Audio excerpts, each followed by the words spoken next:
மிகப்பெரிய அளவில் பாடகியாக அறியப்பட்டு அதற்கப்புறம் அப்பப்போ சமூக வலைதளங்களில் ரொம்பவே பார்த்திங்கன்னா சர்ச்சை ஏற்படுத்தக்கூடிய வகையில் கருத்துக்களை சொல்கிறவங்க தான் யாருன்னா சுசித்ரா. இப்போ அவங்களே சில விஷயங்களை சொல்லியிருக்காங்க. இது அவங்களுடைய மறுபக்கம் இப்படியா இருக்குது, என்ன கன்றாவின்னு சொல்லக்கூடிய அளவில் இருக்குது. 48 வயதில் கன்றாவி பிடிச்ச ரிலேஷன்ஷிப்பில் இருந்தேன் அப்படின்னு அவங்களே சொல்லியிருக்காங்க. பின்னணி பாடகியாக இருந்து பல பாடல்களை பாடி பிரபலமான பாடகி சுசித்ரா சில ஆண்டுகளுக்கு முன்னாடி பிரபலங்களின் அந்தரங்க புகைப்படங்களை சுச்சிலிக்ஸ் என்ற பெயரில் வெளியிட்டு பரபரப்பை ஏற்படுத்தினாங்க. இதையடுத்து முன்னாள் கணவர் கார்த்திக்கை படுமோசமாக விமர்சனம் செஞ்சு பேசியும் வந்தாங்க. தொடர்ந்து 2வது திருமணம் செய்த சுசித்ரா அதனால் வந்த பிரச்சனை குறித்து பேசி வீடியோவை வெளியிட்டிருக்காங்க. அதில் சுச்சிலிக்ஸ் என்ற தர்த்திரம் பிடிச்ச விஷயம் என் வாழ்க்கையில் நடந்த பின் இனி அதை விட பெரிய விஷயம் எதுவுமே கிடையாது இருக்காதுன்னு நம்பிக்கையாக இருந்தேன்.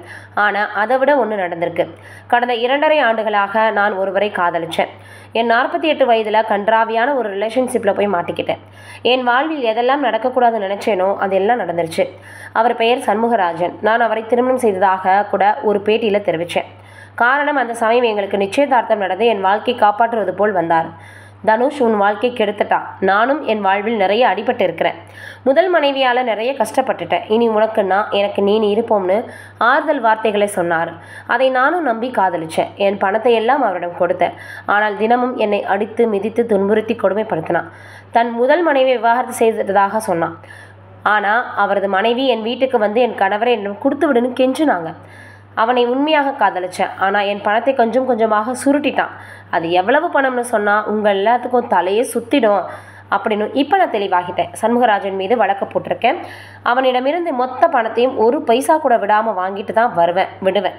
இன்னும் 2 வாரத்தில் அந்த வழக்கு விசாரணைக்கு வர இருக்குது. இனி என்னை அடிக்கடி நீதிமன்றத்தில் சந்திக்கலாம்னு சுசித்ரா அவங்க கொடுத்துருக்கக்கூடிய அந்த வீடியோவில் சொல்லியிருக்காங்க. என்னடா இது இப்படியெல்லாமா நடக்குது அப்படின்னு எல்லோரும் சொல்லுறாங்க. எப்போ நம்மளுக்கு கிடைச்ச ஒன்றை விட்டுட்டு இன்னொன்று தேடி போகிறோமோ அப்போ நிச்சயமாக நம்மளுக்கு இந்த ஒரு பிரச்சனை வரதான் செய்யும்.